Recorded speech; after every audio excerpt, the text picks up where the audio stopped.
Alfonso, buenas tardes. Muy buenas tardes y bienvenido a este grupo y muchísimas gracias por acompañarnos. Pues como cuando lo invitamos había amenazas de guerra, pero ahora pues ya estamos en guerra, entonces tenemos todavía mucho más interés en que nos explique qué está pasando y sobre todo, como usted nos ha dicho, qué hay detrás de este conflicto y que ojalá nos diga para dónde va y cuáles serán las consecuencias de esto. Yo creo, Alfonso, adelante. Pues bueno, muchas gracias. Yo pienso que el tema como tal ha perdido un poco de interés porque ya la gente está mucho más informada que lo que estaba hace una semana, que ahora lo que cuenta más que nada es la actualidad, la actualidad de la noticia. Pero yo lo que quisiera es hablar con ustedes para darles una perspectiva de lo que hay detrás. Entonces quisiera comenzar por el final. Primero que todo, quiero hacer claro que para el ciudadano ruso corriente, lo que está pasando no es una agresión de Rusia. Los rusos, no se sienten que son agresores, sino por el contrario, se sienten que están siendo amenazados y que están respondiendo a lo que consideran ellos una amenaza. Me parece muy importante destacar eso. Los rusos no se sienten agresores, se sienten que están respondiendo a una amenaza. En segundo lugar, ¿cuál pienso yo que es la solución? La solución es que Ucrania adquiera un estatus como el de Finlandia. Finlandia, como se sabe, es un país que está integrado comercialmente y políticamente y en muchos aspectos con el occidente, pero que tiene el compromiso de no formar parte nunca de ninguna, de ninguna, ¿cómo se llama? De ninguna asociación militar, de ningún grupo militar, y menos que sea adverso a Rusia. La misma situación tiene Austria. Yo creo que eso le daría satisfacción a Putin y a los rusos y podría ponerle fin a este conflicto, y yo creo que para allá es donde está la solución. Pero entonces vamos a la médula de qué hay detrás de todo este asunto. Yo creo que hay dos cosas que son fundamentales que están detrás de este conflicto, que son, por una parte, el fin del comunismo y el compromiso que a los ojos de los rusos adquirió el occidente de que si Rusia no se oponía, si la URSS, en esa época era la URSS, que si la URSS no se oponía a la reunificación de Alemania, entonces los Estados Unidos y la OTAN se comprometían a no avanzar hacia el este. Y yo por algunas circunstancias estuve con Gorbachev y fue la primera persona que me dijo eso. James Baker me dijo que si yo permitía que se reunificara Alemania, ellos no avanzarían hacia el este, y me dijo, mark my words, pero yo nunca le pedí que me entregara nada por escrito y en eso estamos. Pero bueno, entonces lo que hay es la percepción rusa de que les han incumplido y que la OTAN se extendió hasta sus fronteras. Y la otra cosa que es fundamental aquí es lo que se llama el Memorando de Budapest. Resulta que cuando se desintegró la Unión Soviética, la preocupación de las grandes potencias y del mundo en general era la proliferación nuclear. Había armas nucleares en algunas de las repúblicas sucesoras. La que más tenía después de Rusia era Ucrania. Entonces, para persuadir a Ucrania de que dejara de ser un poder nuclear y que una potencia nuclear y que le entregara a Rusia sus armas nucleares, se firmó ese acuerdo. Ese acuerdo lo firman las grandes potencias occidentales, Estados Unidos y las grandes potencias europeas y la propia Rusia. Y la propia Rusia, esto es muy importante, lo firma la propia Rusia y se comprometen a cambio de que Ucrania renuncie a ser una potencia nuclear y le entregue sus armas nucleares a Rusia, se comprometen a garantizar sus fronteras. O sea que Rusia garantizó las fronteras de Ucrania en ese momento. Asunto que tampoco se cumplió cuando Rusia se toma Crimea. Entonces, esos son como diría yo, dos focos de conflicto y de malestar en ambos sectores, en el occidente por el tema de la expansión de la OTAN y en Rusia, perdón, y y en el occidente por el tema de la anexión de Crimea, y en Rusia por el tema de la expansión de la OTAN. Entonces, veamos dos cosas. Por un lado, lo que llamaría yo la psiquis o el alma rusa. En Rusia, cualquier persona que ustedes se encuentren, ellos perdieron 30 millones de personas en la Segunda Guerra Mundial. Cualquier persona que ustedes se encuentren allá, el padre luchó contra los alemanes, el abuelo en la Segunda Guerra Mundial, el abuelo contra los alemanes en la Primera Guerra Mundial, el bisabuelo contra los japoneses en la Guerra Ruso-Japonesa, bueno, y así sucesivamente contra los suecos, contra los polaco-lituanos, contra Napoleón cuando los invadió. En fin, es un pueblo que tiene en su memoria colectiva y en su psiquis el tema de la seguridad como algo frente a lo cual tienen una especial sensibilidad. Es una cosa que los colombianos no tenemos ni captamos ni entendemos, porque aquí no han matado a ningún padre nuestro en un combate por la supervivencia de nuestro país, que es el caso de ellos. Entonces ellos hay que tener en cuenta que tienen esa sensibilidad a flor de piel, toda la población rusa. Y por otro lado, un tema importante es el de la geografía. Voy a mostrarles en un mapa cómo es el asunto. Aquí en este mapa, en la línea punteada verde, ven ustedes hasta dónde llegaba la Unión, pues el poderío de la URSS antes del fin de la disolución de la URSS. O sea, está en rojo lo que es hoy día Rusia, en rosado lo que países que formaban parte de la Unión Soviética, y en azul los del Pacto de Varsovia. Países que, como ustedes saben, hoy en día no solamente no están del lado de Rusia, sino han entrado a formar parte de la OTAN. Pero lo que yo quiero destacar aquí es que, a pesar de la inmensa superficie de Rusia, en el fondo es un país encerrado y encajonado. Por acá, por el mar Báltico, no hay ningún puerto de consecuencia. El mar Báltico perdón, no sé si el mar, bueno, sí, el mar se congela parte del tiempo y realmente no juega ningún papel. Entonces Rusia, el acceso que tiene al mundo externo se limita por el mar Báltico a San Petersburgo, que queda por acá. Pero si ustedes ven, San Petersburgo, para salir del mar Báltico tienen que pasar por este estrecho que se forma entre Dinamarca y Suecia, y Dinamarca es miembro de la OTAN. O sea que los rusos están encajonados en el Báltico si tienen una mala relación con la OTAN, y el acceso al Océano Atlántico, que sería lo importante para estar conectados con el resto del mundo, lo tiene totalmente controlado la OTAN. Y el otro puerto, porque no son sino dos puertos, que es lo que es inverosímil, dos puertos de significación. El otro puerto queda en Crimea, aquí, en el Mar Negro. Es el único puerto que tienen en el sur, que está libre de hielo, un puerto grande, que era el asiento de la Marina de Guerra y de la flota mercante de la Unión Soviética, que en su gran mayoría pues era de Rusia. Entonces, para Rusia ese punto es, Crimea es fundamental, no hay la menor posibilidad de que ellos le devuelvan eso a Ucrania. Es el puerto más importante que hay, donde tiene asiento su flota de guerra y su marina mercante. Pero nuevamente también están encajonados. Si ellos quieren salir del Mar Negro al Mediterráneo, les toca pasar por el Bósforo y los Dardanelos, que son controlados por Turquía, que es miembro de la OTAN.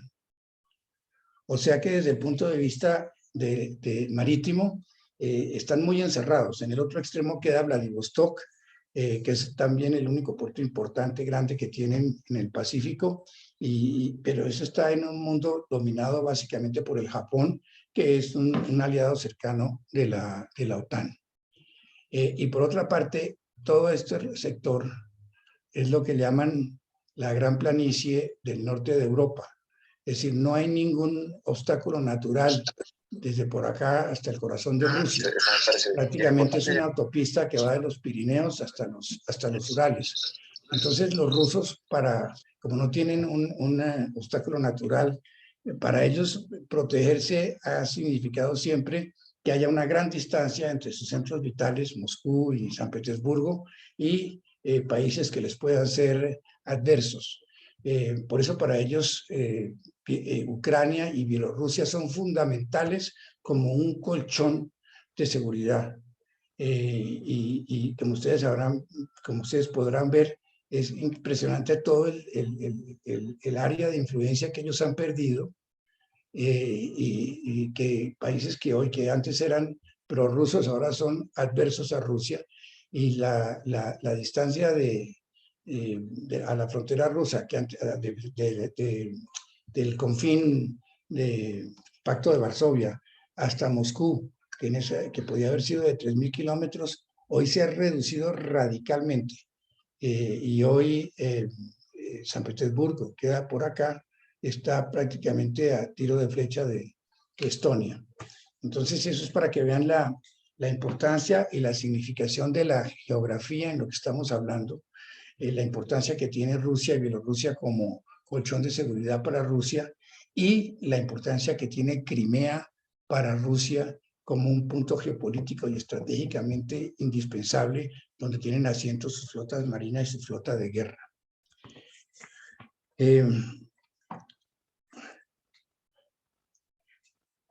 Ahora quisiera hablarles brevemente sobre Ucrania. Ucrania nunca ha existido como país sino desde 1991. Ucrania, el grueso de Ucrania formaba parte del Imperio Ruso. Era simplemente una dependencia del Imperio Ruso. Lenin, en 1922, me parece, dijo que eso no era un imperio, sino una asociación libre de distintas naciones que no tenían antecedentes históricos. Ucrania, como lo veremos ahorita más adelante, nunca fue un estado importante, un estado independiente. Bielorrusia tampoco. Y en el Asia Central menos. Allá buena parte de los habitantes eran nómadas, y los que tenían alguna organización administrativa eran los rusos.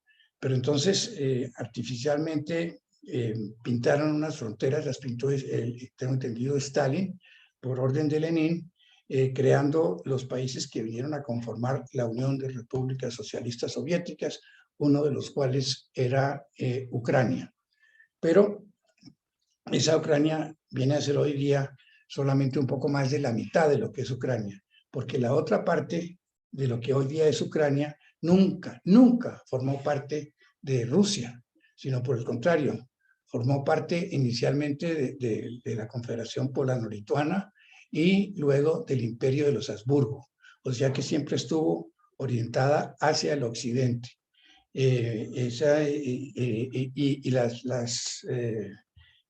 desarrollo de esas dos mitades de Ucrania fue completamente distinto, mientras que en el lado ruso se impuso la lengua rusa y se trataba de rusificar a los habitantes, y además, en fin de cuentas, Rusia nació en Kiev, en lo que se llamaba el Rus de Kiev.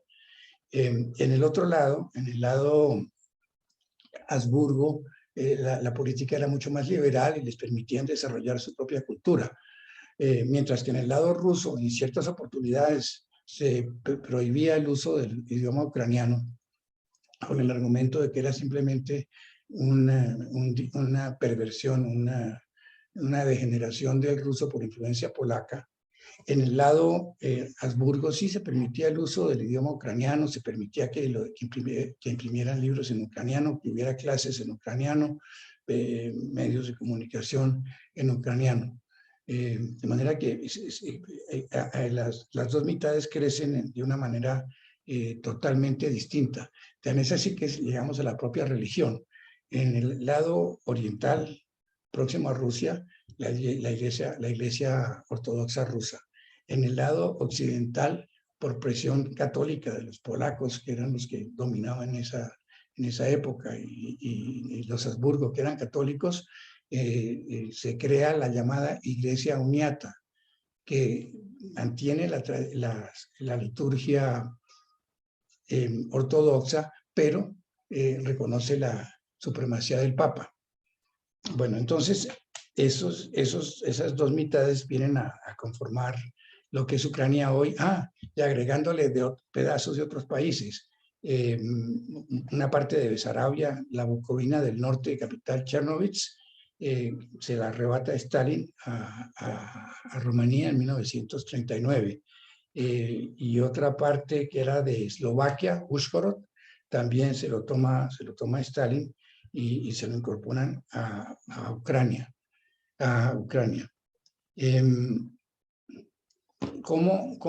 ¿Por qué se da esa situación de que se unen la Ucrania occidental con la Ucrania oriental, propiamente la rusa? Bueno, eso es producto del pacto Molotov-Ribbentrop, en que fue la antesala de la Segunda Guerra Mundial, en que se dividieron en esferas de influencia a Europa, Stalin y Hitler, y acordaron la partición de Polonia. En esa época Polonia, el territorio de lo que hoy llamamos Polonia era muy distinto al de hoy, era una cosa distinta, y Polonia era un país multiétnico que incorporaba parte de lo que hoy es Bielorrusia y parte de lo que hoy es Ucrania, en donde pues la clase dirigente eran polacos y la mayoría de la población era en un caso bielorrusos y en el otro caso ucranianos. La Segunda Guerra Mundial se inicia cuando Hitler ataca a Polonia. Y cuando Hitler ya estaba dominando a Polonia, por el lado de atrás entra Stalin. Ellos habían acordado una línea de demarcación. Stalin llega hasta la línea de demarcación, se apodera de esos territorios, los incorpora los unos a Bielorrusia y los otros a Ucrania, y nunca salen del poderío soviético. Hasta la fecha. Y por eso es que hay esa parte occidental, capital Lvov, que forma parte de Ucrania hoy en día. En 1954, Khrushchev, que había nacido, creo que era ruso, pero que había nacido en Ucrania, en esa época ucranianos y rusos era prácticamente lo mismo, y el idioma ucraniano pues es parecidísimo al ruso. Y Khrushchev, que había nacido en Ucrania para celebrar los 300 años de algún acuerdo con los cosacos, entonces pasó a Crimea de ser una unidad administrada desde Rusia a ser una unidad administrada por Ucrania, y por eso Crimea entró a formar parte de Ucrania, que en ese momento no tenía ninguna significación que estuviera administrado por uno o por otro, porque al fin y al cabo la URSS era un solo país. Pero eso es lo que ha generado parte de los problemas que estamos viviendo hoy. En Ucrania, cuando se independizó Ucrania, los que quedaron mandando eran los del Oriente, los prorrusos. Y todo funcionó hasta que llegamos al año 2014, en que Yanukovych, el presidente de Ucrania, empezó a coquetear con Europa, con la Unión Europea, y llegó a un acuerdo en borrador para incorporar Ucrania a la Unión Europea. La reacción de Putin inmediatamente fue decirles que si eso era así, entonces le iban a empezar a cobrar a Ucrania el petróleo y el gas a los precios internacionales y no a los precios de privilegio que tenían por la relación que tenían con Rusia. Entonces Yanukovych dio marcha atrás y eso produjo una revolución, lo que llaman allá el Maidán, que a los ojos de los rusos fue también de alguna manera impulsado por los Estados Unidos, y el resultado del Maidán fue que cayó el gobierno de Yanukovych y fue reemplazado por un gobierno inspirado principalmente por la otra parte de Ucrania, por la parte occidental, adversa a Rusia, y ellos empezaron a discutir cosas como, por ejemplo, ¿qué hacemos con la base rusa en Sebastopol? Deberíamos aumentarle el arrendamiento. Algunos dijeron, deberíamos echarlos. Otros dijeron, deberíamos darle una base parecida, próxima a la base Rusia, a a los americanos. Y la reacción de Rusia a todo esto, como bien se sabe, fue tomarse Crimea. Como ustedes se habrán dado cuenta en el mapa que les mostré, Rusia no puede aceptar que Crimea no esté bajo su control. Es su única salida por el sur hacia el Mediterráneo. Hay otro puerto pequeñito que se llama Novorossiysk más arriba, pero no es suficientemente profundo y además se congela parte del año.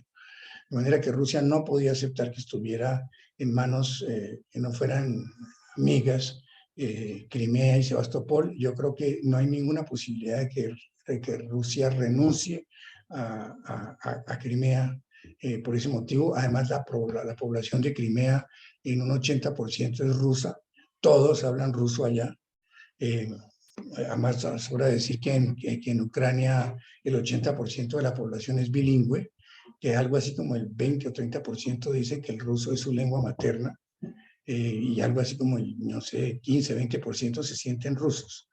De manera que la reacción de Putin frente a encontrarse con un gobierno antirruso en Ucrania fue apoderarse de Crimea para garantizar su salida al mar y desestabilizar a Rusia, impulsando las ambiciones separatistas de la parte industrial de la frontera que se llama el Donbass, donde aparecieron las dos pseudo-repúblicas de Lugansk y de Donetsk.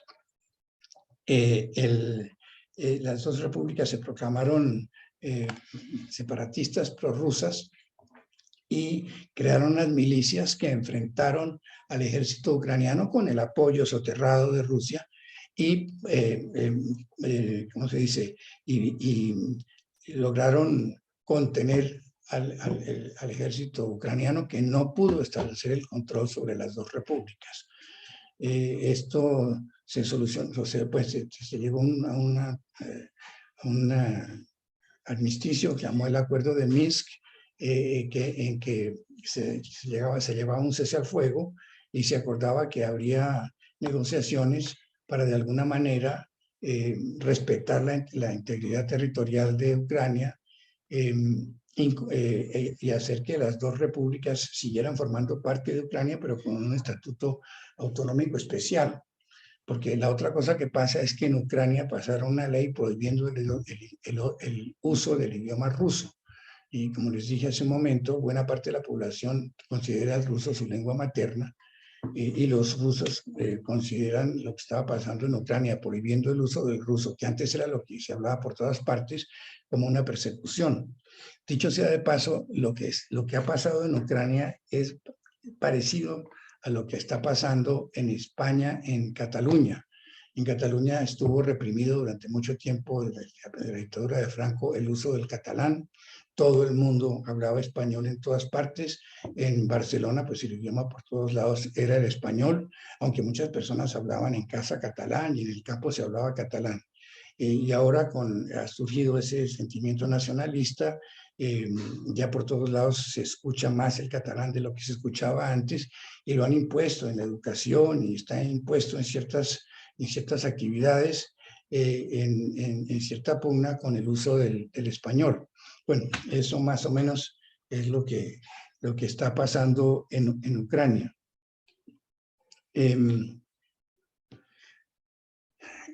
Y por otro lado está el tema de la OTAN. La OTAN, a los ojos de los rusos, se había comprometido a no extenderse hacia el este. Sin embargo, hubo 5 episodios sucesivos en los cuales la OTAN se fue extendiendo hacia el este. Primero se tomó a algunos de los países que formaban parte del Pacto de Varsovia, que había sido construido por la URSS, justamente como la contraparte de la OTAN. Pues bueno, ahora cambiaron de bando y se pasaron a la OTAN en contra de Rusia. Y dentro de esos 5 episodios hay uno especialmente amargo, doloroso para los rusos, que es cuando antiguas repúblicas que formaban parte de la propia Unión Soviética, las repúblicas bálticas, se incorporan a la OTAN. Y entonces Rusia queda completamente rodeada. Estonia queda en tren como a un par de horas de San Petersburgo. Creo que la distancia que hay de Estonia a la frontera de Estonia a San Petersburgo no es de más de 100, 150 kilómetros. Todo esto naturalmente inquieta y a los rusos y causa profundo malestar. Entonces, ¿qué ha pasado? Yo lo que he visto en las noticias, igual que ustedes, de las últimas 2 o 3 semanas, es que la OTAN se ha dedicado a armar a Ucrania y que han mandado toneladas de armas a Ucrania y que está asesorando a los militares ucranianos y tal. Y la retórica de los Estados Unidos es envalentonando a los ucranianos y calentándoles la cabeza. Y me da la sensación de que cuando Putin manda 100,000 soldados a la frontera con Ucrania, es como advirtiéndoles que no vayan a tomar ninguna decisión apresurada porque Rusia puede actuar. Pero me da la sensación de que los ucranianos, pero eso ya es conjetura mía, sintiéndose mucho más fuertes de lo que estaban en el año 2014, que no pudieron reaccionar, pensaron que ahora con todo el armamento y todo el asesoramiento que habían recibido, podían imponer el control que habían perdido en las 2 repúblicas separatistas. Y me imagino que por eso Putin, anticipando que eso podría, pues es mi imaginación, podría pasar, entonces saca una bandera roja y a forma de advertencia manda a sus soldados a rodear a Ucrania. Lo cierto es que en las últimas 2 semanas lo que hemos oído es, uno, que los ucranianos anuncian que dan marcha atrás y no renuncian a ser potencia nuclear, sino que van a desarrollar una capacidad nuclear. 2, que ellos insisten en que quieren formar parte de la OTAN. Y 3, empezaron a haber enfrentamientos entre las fuerzas ucranianas y las milicias de las repúblicas separatistas. E incluso pues, hubo noticias la semana pasada, antepasada, que muchos civiles tuvieron que ser evacuados a Rusia, o en el caso de del lado ucraniano también al centro de Ucrania. O sea, se anticipaba ya un conflicto. En ese momento ya estaba tomando cuerpo un conflicto entre las fuerzas separatistas y las nuevas fuerzas ucranianas. Y es en ese momento cuando Putin hace el golpe, dice que lo dejaron sin ninguna otra alternativa e invade a Ucrania. Invade a Ucrania, pero anunciando en todo momento que no piensan ocupar a Ucrania, que ellos están defendiendo los derechos humanos de los prorrusos que hay en las repúblicas separatistas, quienes sufren la represión del gobierno ucraniano que no les permite ni siquiera utilizar su idioma. Al mismo tiempo, Rusia en el pasado, hace casi un año, distribuyó 500,000 pasaportes entre las poblaciones de las repúblicas separatistas, de manera que también puede argumentar que hay una minoría concretamente rusa que está siendo afectada por lo que está ocurriendo y que ellos legítimamente pueden ingresar a esas repúblicas para preservar la paz y defender los derechos humanos. Pero al mismo tiempo, para eliminar la capacidad de respuesta militar de Ucrania, han atacado dentro del propio territorio ucraniano instalaciones militares y las han destruido como parte de la invasión. Ahora, ¿qué sigue? Yo creo que lo que sigue son conversaciones, acuerdos a los que se tiene que llegar en que Ucrania termine con un estatus como el de Finlandia. Yo creo que este tema de las sanciones es una cosa que afecta mucho a todos. Por ejemplo, en el caso de Alemania, como es bien conocido, el 50% de sus necesidades de energía vienen del gas ruso. Si se llega a suspender el aprovisionamiento de gas ruso, pues muchos hogares van a tener frío. Y además, la mitad del gas ruso que iba allá era para la industria, de manera que la industria también va a sufrir. Porque lo que pasa con Alemania es un caso especial. Alemania renunció a utilizar, tiene una fecha determinada, creo que es el año 2030, para acabar con el uso de los combustibles fósiles. Ellos van a tener toda base de industria renovable. Ya destruyeron la mitad de sus centrales nucleares y piensan destruir las otras. Y en ese momento de transición dependen totalmente del gas ruso. De manera que la actitud de Alemania frente a Rusia es mucho más pragmática y flexible que la de otros países, como por ejemplo Inglaterra, que no depende para nada de Rusia y que tiene un lenguaje sumamente belicista. Y para los otros países yo creo que también es una cosa que los afecta. Por ejemplo, es conjetura mía, pero si se salen del sistema de pagos los rusos, entonces va a ser muy complicado para los rusos salir de Rusia, entrar y salir, viajar, hacer. Y resulta que, por ejemplo, España en buena parte recibe, no sé, son como 800.000, casi 1.000.000 de turistas rusos al año que no podrían ir si ese tipo de sanciones persisten. Y eso le haría un daño grave a la economía española. De manera que yo veo muchas fuerzas subterráneas induciendo a las partes de alguna manera a detener este conflicto y a llegar a alguna forma de acuerdo.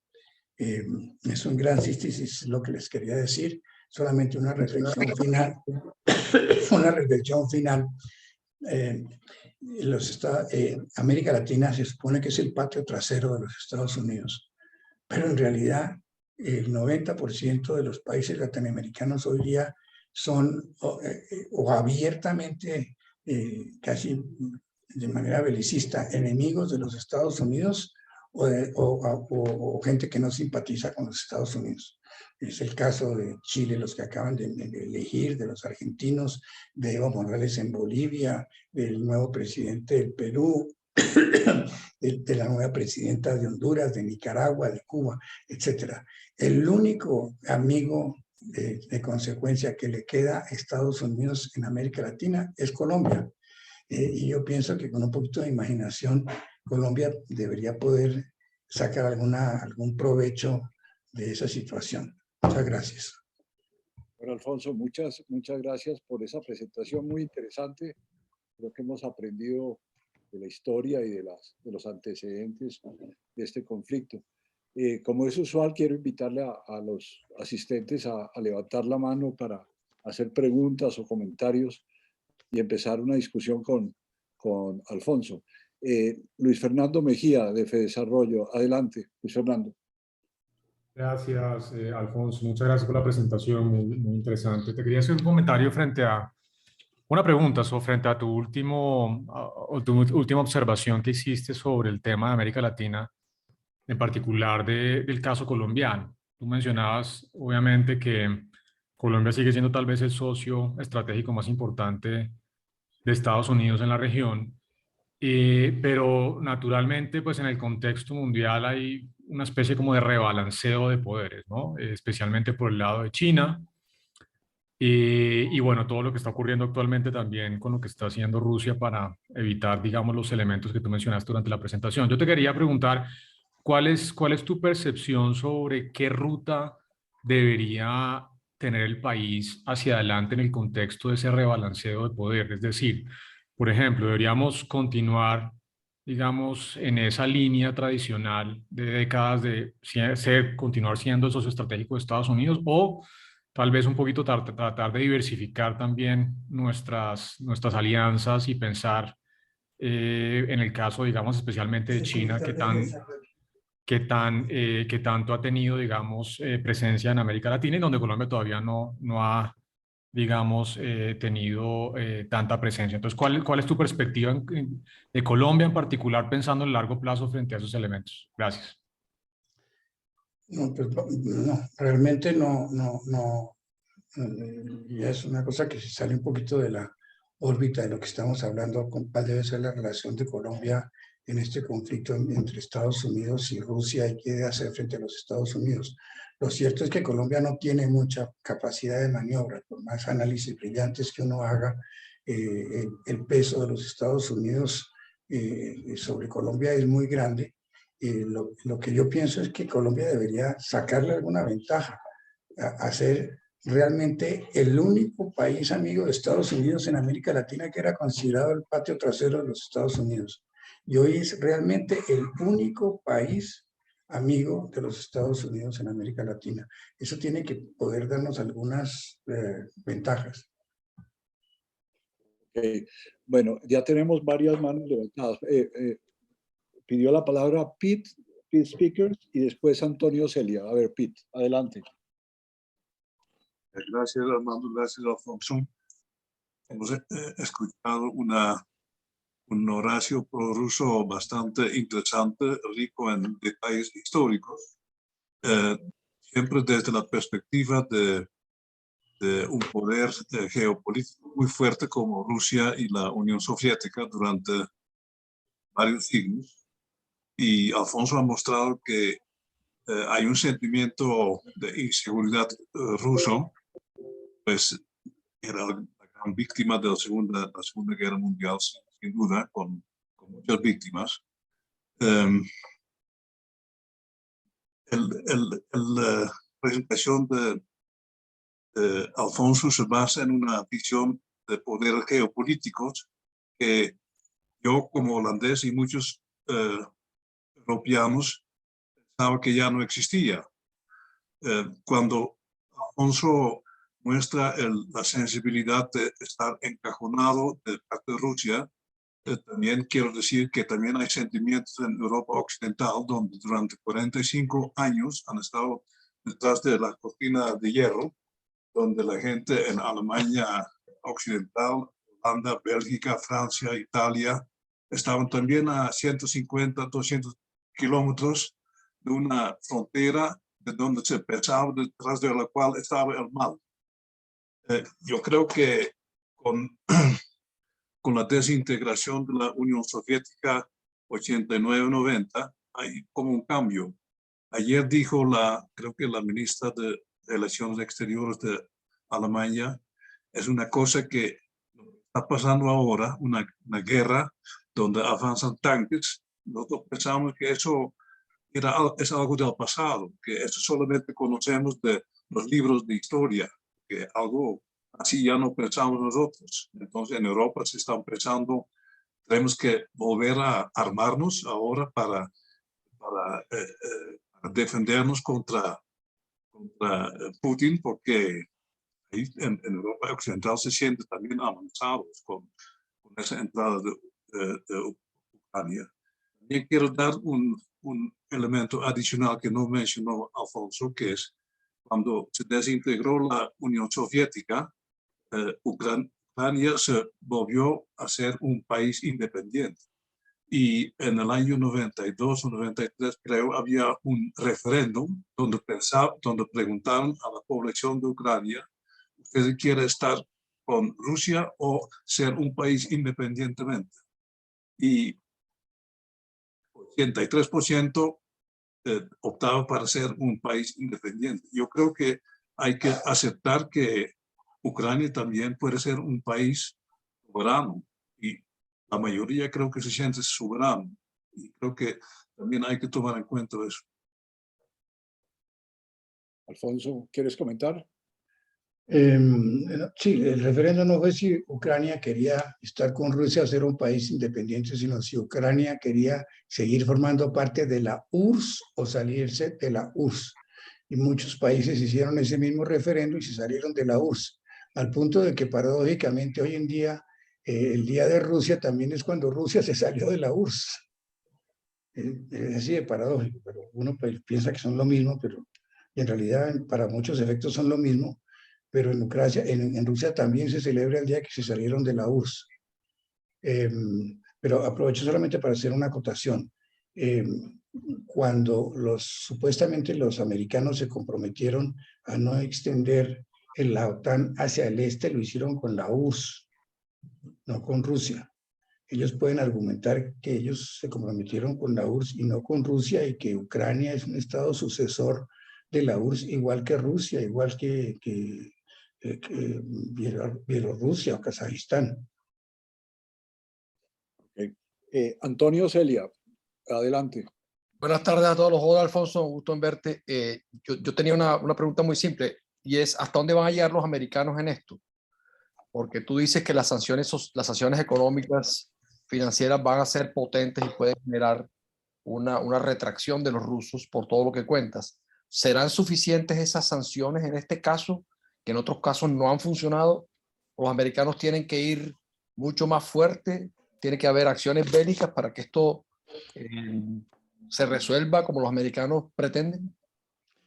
Biden ha dicho categóricamente que no habrá soldados americanos en suelo ucraniano exponiendo sus vidas. Eso lo ha dicho categóricamente. Yo creo que la opinión pública norteamericana no aceptaría que haya unas tropas americanas luchando en tierra extranjera después de lo que les pasó en Afganistán.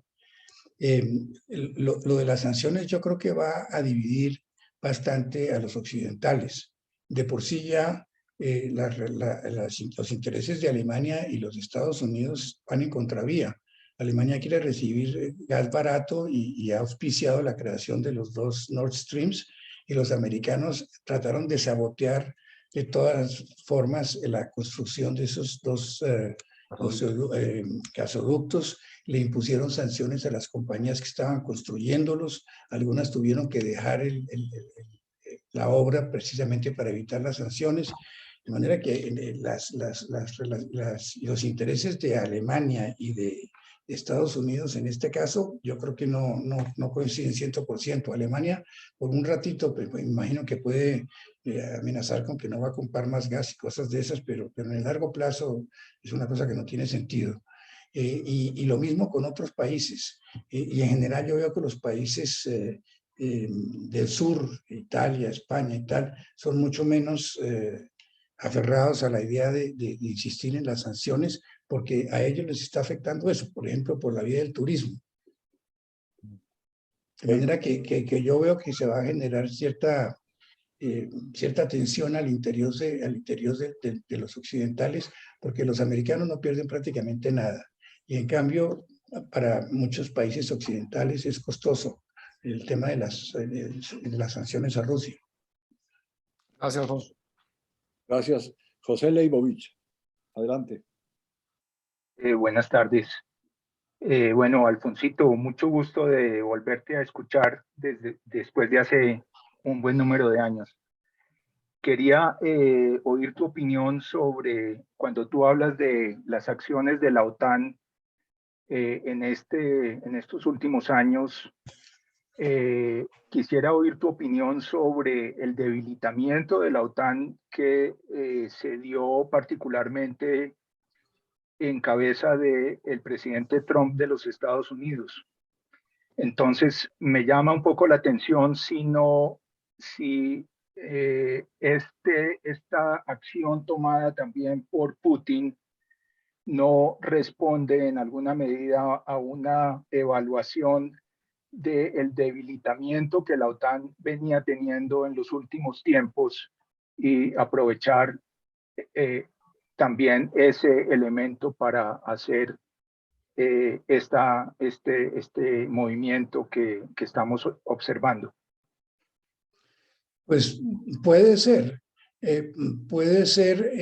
porque yo creo que también la salida catastrófica de Estados Unidos de la OTAN genera fisuras en la alianza occidental.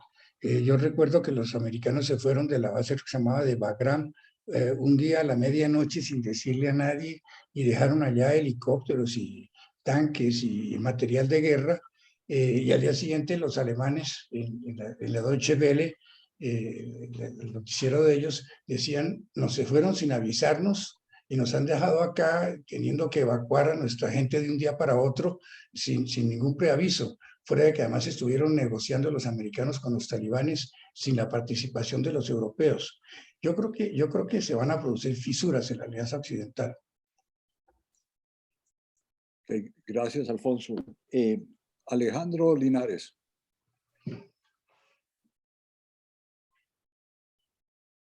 Gracias, Armando.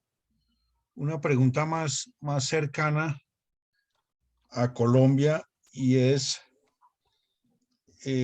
esa relación de Rusia con Venezuela, ¿qué tan real es para efectos de Colombia? Pues Venezuela está hipotecada a China y a Rusia. Creo que le debe a Rusia algo así como 17.000 billones de dólares. Ha tenido que reestructurar la deuda con Rusia un par de veces. Cada reestructuración, los rusos arrancan nuevas ventajas de exploración en la cuenca del Orinoco y ventajas económicas aquí y allá.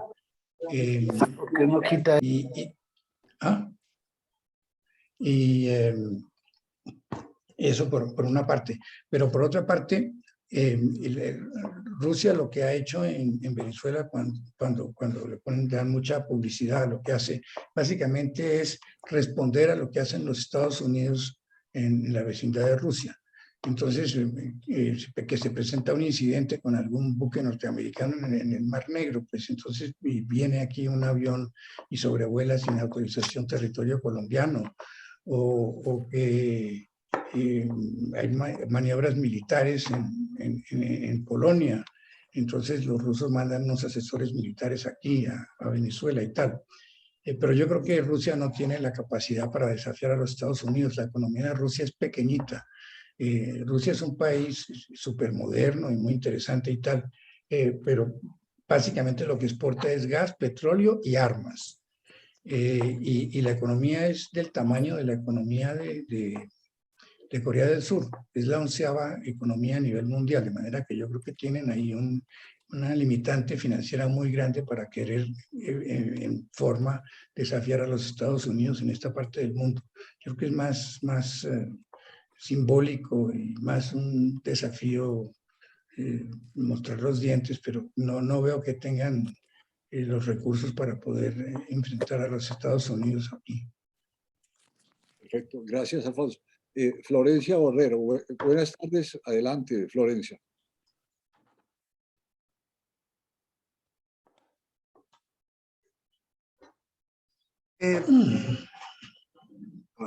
Florencia tiene el micrófono apagado por si acaso.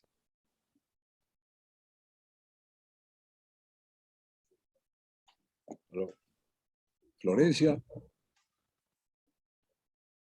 Pasemos con Jaime Millán, creo, mientras que Florencia se puede comunicar. Mientras se conecta, Florencia. Muchas gracias. Jaime, sí, adelante. Gracias. No, mi comentario es la presentación que ha hecho el embajador es, digamos, ha presentado como lo sienten los rusos, sienten que están haciendo fundamentalmente una acción defensiva, dice, y que están porque están defendiendo a sus connacionales que están en Ucrania y a sus intereses y se ven atacados. Ahora, cuando uno lee los analistas anglosajones, últimamente han hecho mucho énfasis es en el discurso de Putin, que de hace 2 días cuando anunció la invasión, que ahí no habla de la parte defensiva, es un discurso que es historia, hace toda la historia y se remonta y nos cuenta todo lo que ha comentado el embajador, pero que se concentra en decirte verdaderamente, decirte que prácticamente una añoranza del imperio ruso antiguo y que quiere reconstruir. Y hay varias lecturas. Yo he leído varios artículos en que analizan detalladamente el discurso de Putin y no lo muestran que está hablando de defender, sino que precisamente es como de recobrar la antigua grandeza que tenía ya no la Unión Soviética, sino el imperio zarista. ¿Qué opina de ustedes? No, me parece que no veo a Rusia con los recursos para reconquistar lo que era la antigua Unión Soviética.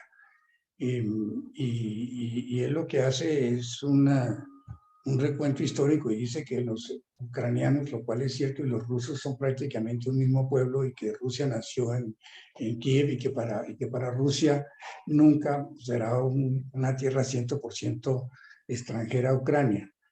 Pero lo cierto es la parte de las minorías étnicas.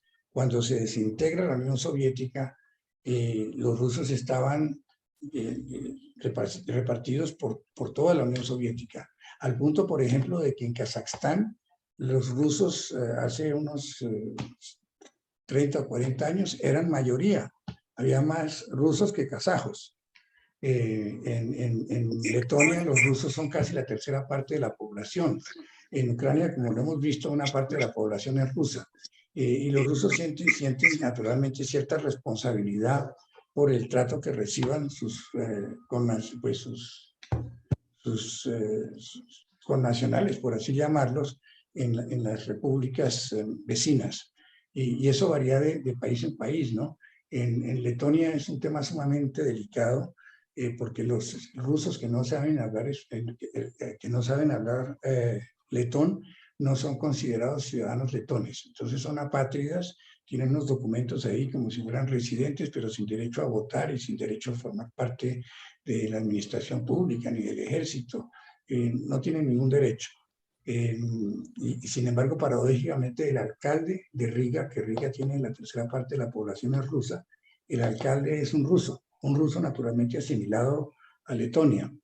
Pero eso se da en varias de las repúblicas y es un tema delicado, el de las minorías rusas y la responsabilidad que dice Rusia tener con ellas. Ok, gracias, Alfonso. Florencia, ¿quieres la palabra? No. Muy bien, bienvenida. Un saludo especial. Gracias. Muy bien, entonces Mariana desde Holanda, supongo. Mariana, adelante. Gracias. Bueno, Alfonso, primero que todo, muchísimas gracias por la presentación. Y bueno, mi pregunta es más que todo conocer un poco la perspectiva de cómo se sale de esta situación un poco crítica, ¿no? Cómo se puede salir de la guerra a la paz.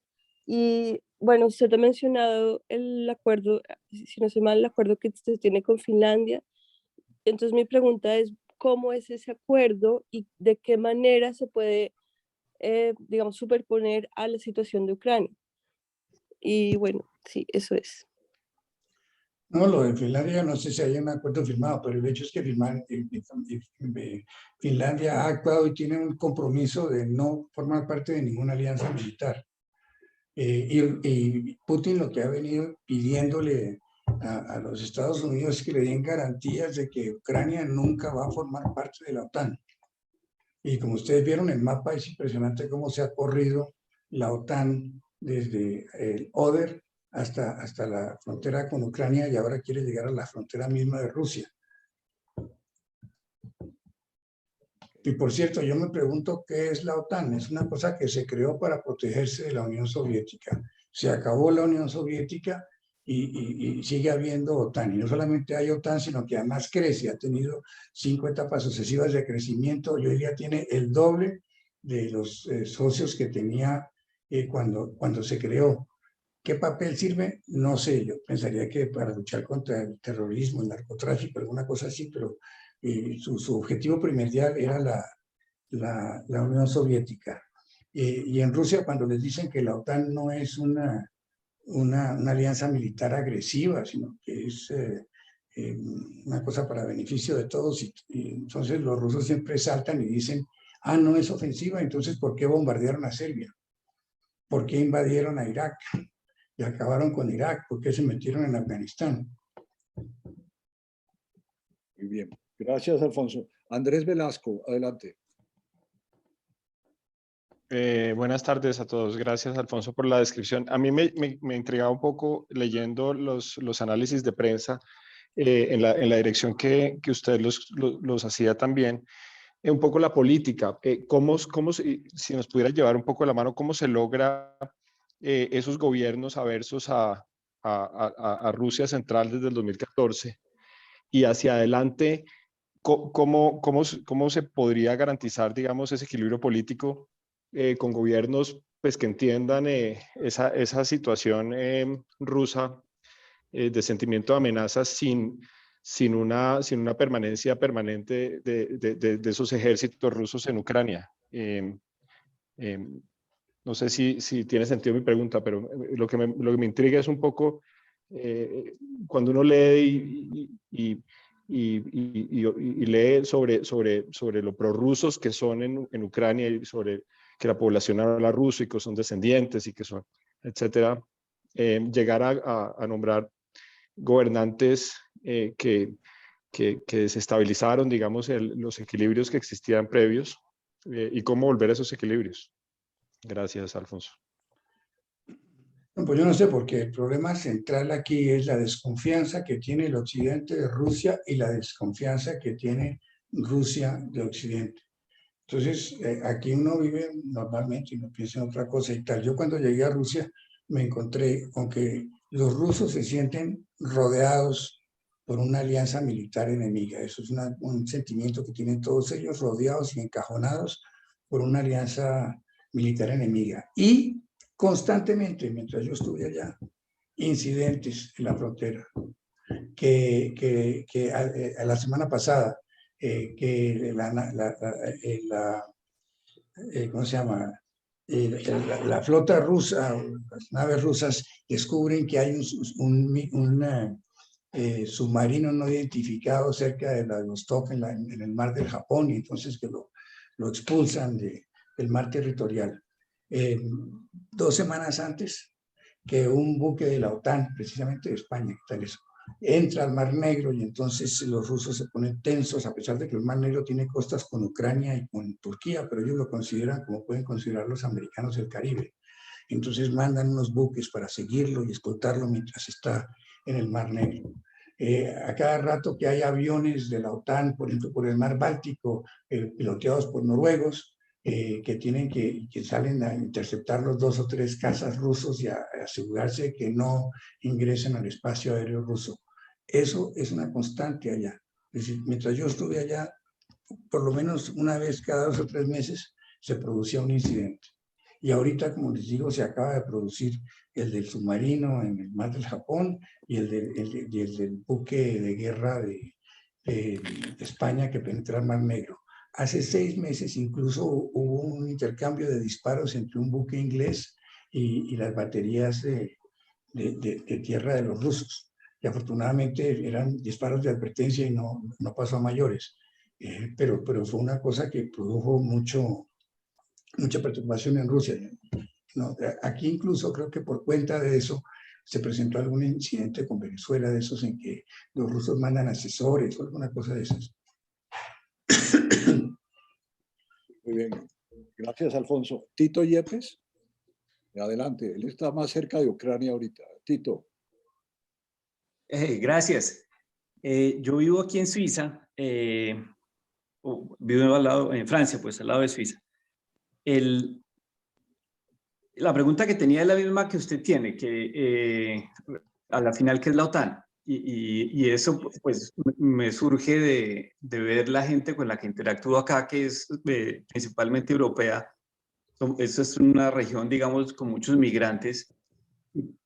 Putin siempre se ha visto, digamos, como un personaje un poco extraño, como chistoso, como si fuera de otra época.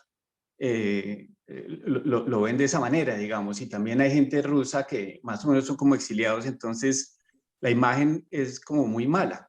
Pero entonces, si uno se pone a pensar, si Rusia, digamos, bajo el liderazgo de Putin se siente amenazada,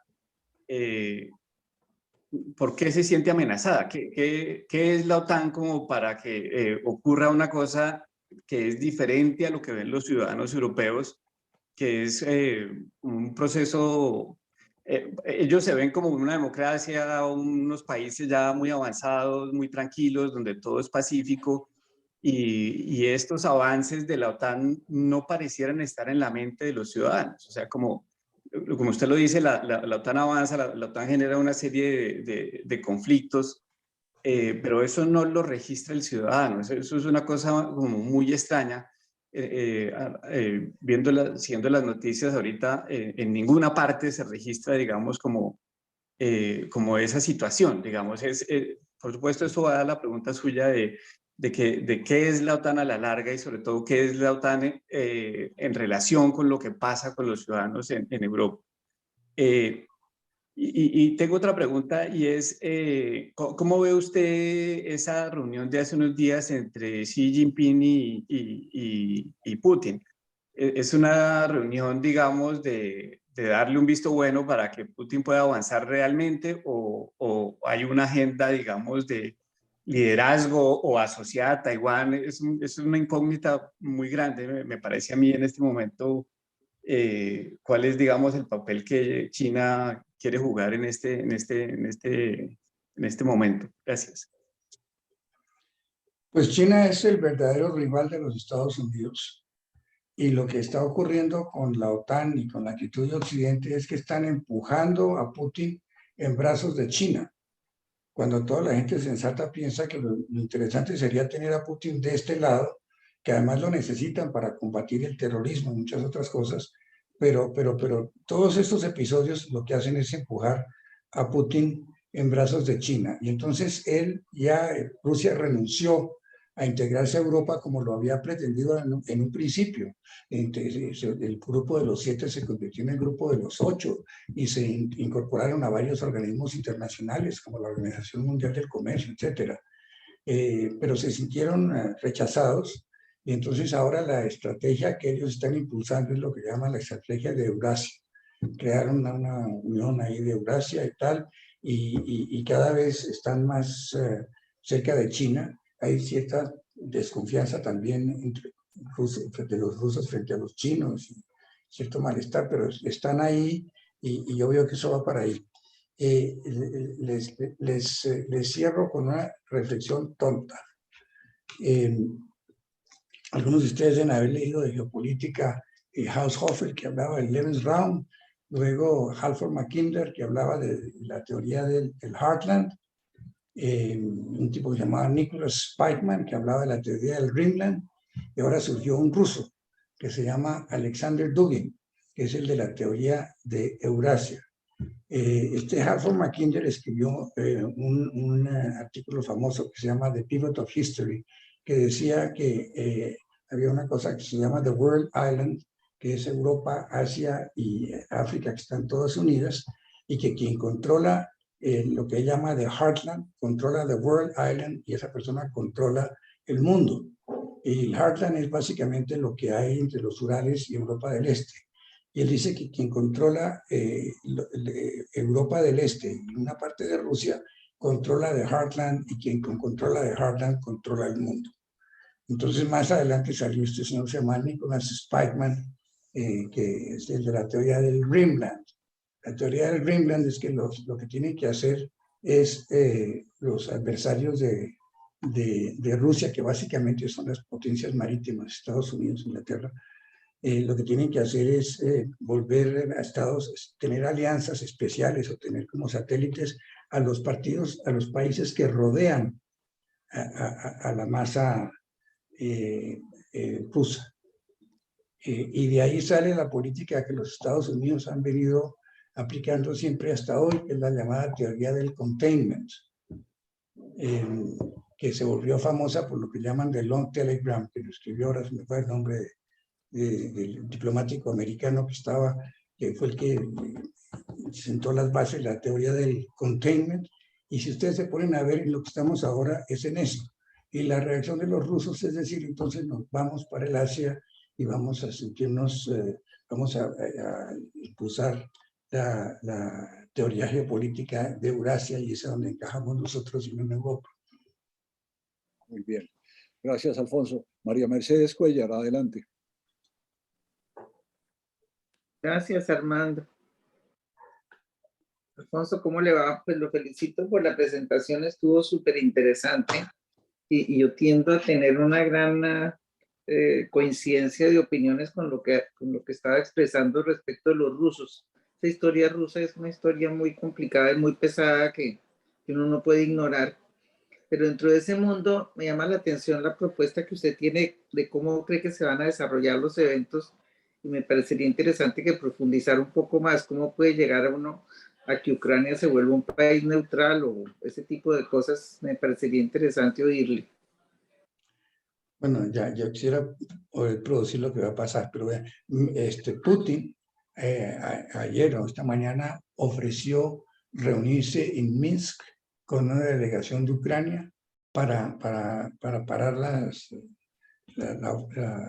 ¿cómo se llama? Los enfrentamientos y discutir una solución que pasaría por la neutralización de Ucrania. Eso fue lo que Putin propuso. No sé, señor Zelensky, todavía cómo ha contestado ni en qué va eso, pero sería perfectamente posible que se reunieran en Minsk y discutieran. Por otro lado, ayer Macron llamó a Putin y Putin le explicó en detalle por qué había hecho lo que estaba haciendo y según Putin, porque no le quedaba otra alternativa, lo habían arrinconado, lo habían puesto contra la pared y no tuvo otra alternativa. Pero discutieron a fondo Macron y Putin, o sea que hay una puerta de atrás para poder adelantar negociaciones.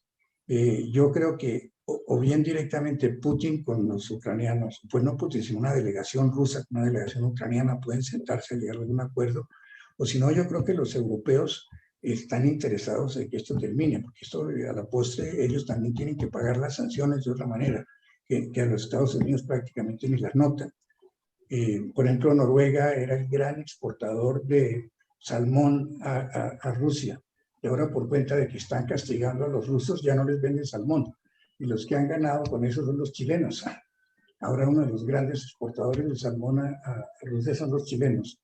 De manera que yo creo que los líderes europeos, en particular de Alemania y de Francia, pueden jugar un papel muy importante ahí para buscar una solución. Muy bien, gracias Alfonso. Miguel Largacha, adelante. Gracias Armando y Alfonso, muy interesante la presentación.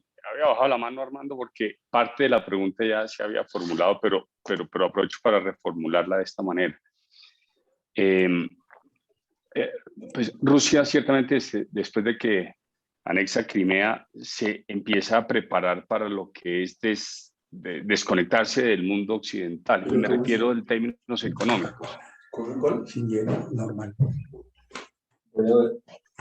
Y esa desconexión pasa de que todas las sanciones que le aplicaron, que a la postre empezaron a ser casi que leves, pues entendemos que en este momento el mundo occidental se las aplica, pero Rusia se preparó, tiene 600.000 millones de dólares en reservas internacionales, antes negociaba más del 80% en dólares su comercio exterior, hoy bajó a un 30%, y hoy se mete totalmente en el mundo de China.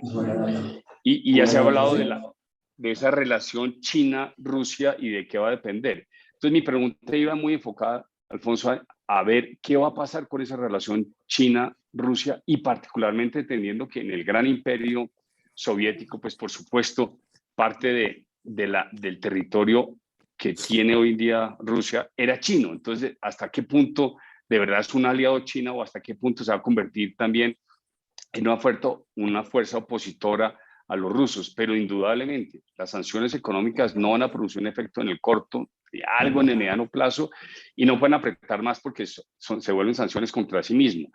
Y por ende vamos hacia China y ese es el gran bastión. ¿Qué tan grande puede llegar a ser ese apoyo o qué tan contraproducente puede ser esa relación China-Rusia, amén de lo que ya comentó de alguna manera de las reservas que se tienen recíprocamente? Y gracias por la presentación. Pues sí, uno de los problemas que tiene Rusia es que su gran riqueza petrolera, gasífera, uranio, minerales, piedras preciosas y tal, están de los Urales al Pacífico. Y de los Urales al Pacífico no viven sino aproximadamente 38 millones de habitantes, 36, 38 millones de habitantes. Y debajo tienen miles de millones de chinos en la parte de abajo. Y naturalmente a los chinos les enseñan, supongo yo, que los rusos les quitaron con estos tratados de 1800 y pico y tal, parte del territorio en el extremo norte, en el extremo oriental. Y Rusia tiene además el problema de que la población está estancada, no crece. Y durante algunos de los años que yo estuve allá, muchas veces las muertes superaban los nacimientos. De manera que ese es un problema que ellos tienen. Y ellos hay cierta desconfianza frente a los chinos, pero al mismo tiempo ellos han trabajado con los chinos los conoce mejor que cualquier europeo y no cabe una alternativa distinta hoy para los rusos que caer en manos de los chinos. Ahora, los rusos tienen otro problema ahí en el Asia que es sumamente sensible, que es el del radicalismo islámico. Ellos se quedaron profundamente preocupados con lo que pasó en Afganistán, porque Afganistán tiene frontera con Tayikistán, y de Tayikistán a Rusia hay paso franco, no hay frontera prácticamente, era una antigua república soviética, y ellos temen que el radicalismo islámico pueda pasarse a Tayikistán, a Uzbekistán y tal, y afectar incluso sus propias minorías islámicas. Ellos, como ustedes saben, tienen una minoría islámica importantísima, no recuerdo ahora si es por ahí 20% de la población, una cosa así. El Cáucaso es islámico todo. Los chechenios son islámicos, musulmanes, y a los ojos de Rusia, cuando hubo la guerra de Chechenia, era impulsada por los Estados Unidos y por la CIA, eso es lo que piensan allá. Y ese es un problema delicado para Rusia, y les inquieta el de que se pueda contagiar el radicalismo islámico en sus poblaciones musulmanas. Muy bien. Eduardo Uribe, adelante.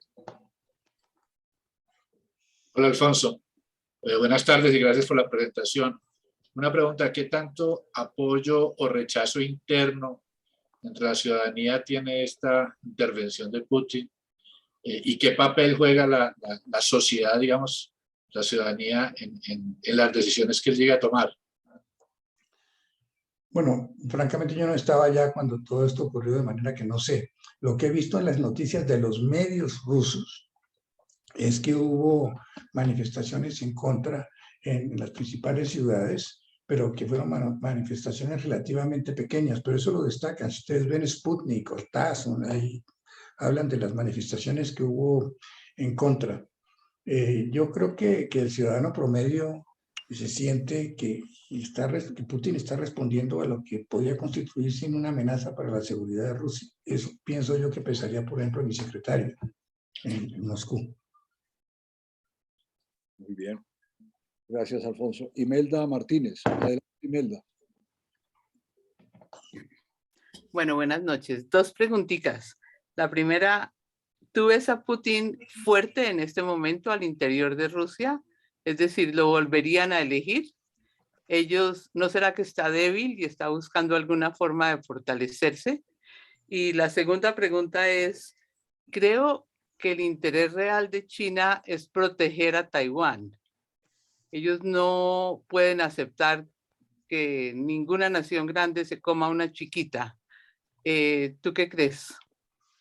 ¿Quién no puede aceptar que una nación grande se coma una chiquita? Los chinos. Xi Jinping pues ellos quiere defender a Taiwán. Ellos quieren comerse a Taiwán. Quieren comerse a Taiwán, exactamente. Entonces, ¿Cómo por eso van a están hacer? peleando para apoyar a Rusia. No han apoyado abiertamente, pero ahí están reunidos, ¿no? En cuanto a Putin adquirió una enorme popularidad en su momento, a mi modo de ver, por dos motivos. Por un lado, por la guerra de Chechenia, porque se desintegró la Unión Soviética en distintas etnias, y dentro de Rusia no solamente hay rusos, sino hay muchas otras etnias. Hay buriats, hay kalmuks, hay mordivios, hay bashkirs, hay muchas etnias, y tienen sus propias repúblicas. Tatarstán, donde están los tártaros; Kalmukia, donde están los kalmuks y tal; Chechenia, donde están los chechenios; Dagestán. Entonces se desintegra la Unión Soviética y entonces amenaza con desintegrarse Rusia. E inicialmente los rusos les fue muy mal en la guerra de Chechenia. No tenían un buen ejército y sufrieron varias derrotas, y por fin, cuando Putin asume el poder, con mucha violencia y de forma aplastante, controla la revuelta de Chechenia, y eso consolida la integridad territorial de Rusia. Si se hubiera independizado Chechenia, al día siguiente pretenden independizarse los bashkirs y los tártaros. En fin, las distintas etnias que componen Rusia. De manera que yo creo que eso, en un momento de desazón, de desespero, porque Rusia estaba muy mal, estaba casi como Venezuela, venía de una situación así, yo creo que eso le afianza su popularidad. Y lo otro le pasó un poquito como a un presidente nuestro, Álvaro Uribe, que coincidió su mandato con el ascenso del dólar. Entonces, a él le tocó eso de pasar de cuando estaba a $8 el barril, pasó a más de $100 el barril, y Rusia, que estaba en una depresión terrible, le tocó bajo la égida de Putin el aumento vertiginoso en sus ingresos. En este momento yo lo que veo es que está un poco, que ha perdido popularidad. Que ha perdido popularidad y la tendencia, pues no en forma radical, todavía pensaría que puede ganar una elección, pero está en baja su popularidad. ¿Quién sabe Si hubiera qué una pase con elección él? este año, si hubiera una elección este año, ¿los jóvenes irían por él? ¿La gente joven? Pues es que no hay un rival importante, ¿no? Este señor Navalny, que hace unas movilizaciones impresionantes por todo el país, simplemente a base de internet, YouTube y cosas de esas, no es un match para Putin. Y no se ve otra figura en este momento en el panorama ruso que pueda enfrentarse a Putin.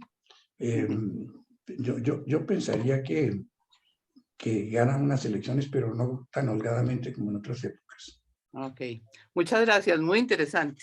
Muy bien, ahora sí, Fabián Giraldo, adelante.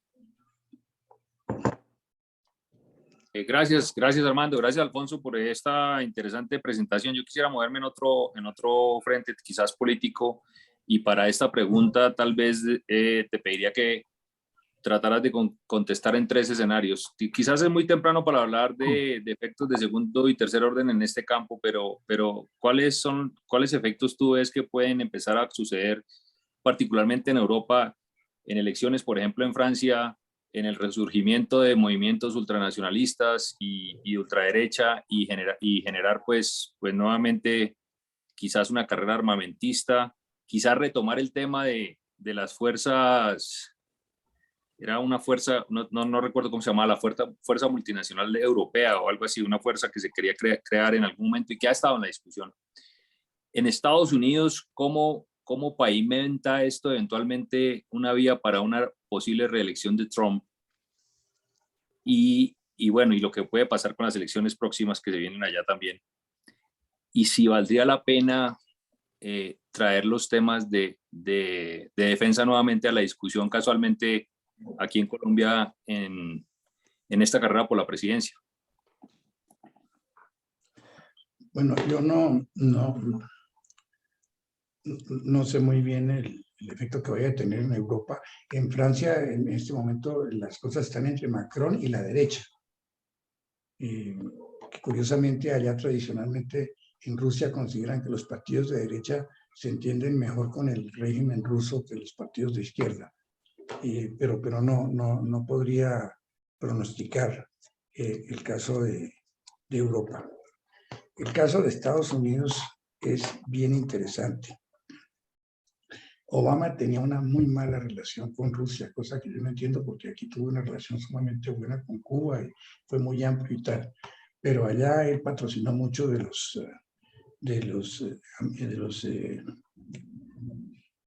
aumentos el crecimiento de la OTAN, trataba con desdén a Rusia, decía que Rusia era una potencia regional, cosa que hería profundamente a los rusos, que Rusia era una potencia regional, y nombró de embajador allá a un señor McFaul, experto en Rusia, profesor de la Universidad de Stanford, quien también es experto en regime change, porque la visión que tienen los rusos de los Estados Unidos es que en los Estados Unidos piensan que es un país de inmigrantes que llegan y piensan que llegaron al cielo y que entonces tienen como su misión darle al resto de la humanidad la posibilidad de ser como Estados Unidos. Incluso ustedes saben que este señor Fukuyama escribió un famoso ensayo que se llama The End of History, en que dice que el mundo ya llegado al milenio en que vamos a ser todos iguales a los Estados Unidos, American Democracy and Free Markets. Entonces, ellos en Rusia piensan que los Estados Unidos se dedican a promover esas cosas en el mundo con el cambio de régimen, que los Estados Unidos, en la visión rusa, promovieron la primavera árabe, que los Estados Unidos estaban detrás de la revolución en Ucrania, del Maidán, la revolución de las rosas en Georgia, que quisieron hacer lo mismo en Rusia, en las elecciones del 2011-2012, y que el embajador americano de alguna manera auspiciaba esos grupos y tal. El embajador americano era este señor McFaul, experto en cambio de régimen, entre otras cosas. Salió amigo de los disidentes y tal, no lo querían en el gobierno ruso. Cuando salió de Rusia, poco después, cuando Trump fue elegido, quiso volver a Rusia. Él es experto en Rusia y habla ruso, cosas de esas, y los rusos le negaron la visa, y eso salió publicitado por todos lados. Imagínense, un ex embajador quiere volver al cabo de 2 años y le niegan la visa para que visite el territorio ruso. De manera que la relación del sector demócrata de Obama tiene una mala relación con Rusia. Cuando fueron las elecciones de Trump, se decía que los rusos estaban apoyando a Trump. Yo pienso que los rusos a lo mejor ni sabían quién era Trump, sino ellos cualquier cosa que no estuviera relacionada con Obama, con Obama les convenía. Y se decía en esa época que la presidenta iba a ser Hillary Clinton, que había sido la ministra de Relaciones Exteriores de Obama. Y se decía que posiblemente el nuevo secretario de Estado sería el propio McFaul, a quien los rusos le niegan la visa. ¿Okay? Entonces, la relación de ese sector del Partido Demócrata con el gobierno ruso es muy mala. No quiere decir que sea buena con Trump, pero yo pienso que ellos prefieren entenderse con Trump que entenderse con los demócratas. Ahora, Trump, que es un personaje muy original, ustedes habrán visto las declaraciones que dio felicitando a Putin por las decisiones que tomó y diciendo que los americanos deberían hacer lo mismo en su frontera sur. ¿Vieron eso? Sí, así es. Yo no lo vi. Muy bien. Le doy la palabra a Ana María Ferreira. Ana María, adelante. Hola, bueno, interesantísima esta presentación. Yo solamente quería preguntar cómo se ve el papel de las Naciones Unidas, porque cada vez más parece que Naciones Unidas como un ente obsoleto, se vio con Afganistán, se ha visto con Venezuela. ¿Cuál cree usted, embajador, que va a ser el papel de las Naciones Unidas en todo esto? El papel del futuro de las Naciones Unidas no sé, pero ahora pues muy limitado por lo que los rusos están en el Consejo de Seguridad y tienen el derecho al veto. De manera que cualquier acción en nombre de las Naciones Unidas como tal va a ser muy difícil que tenga lugar. Ok. Jorge Escobar, adelante. Tiene la mano levantada, creo que fue Carlos Caballero. Perdón. ¿Qué hago? Jorge Escobar y después Carlos Caballero. Adelante. Alfonso, quería saber qué tiene que ver ahora el tema neonazi.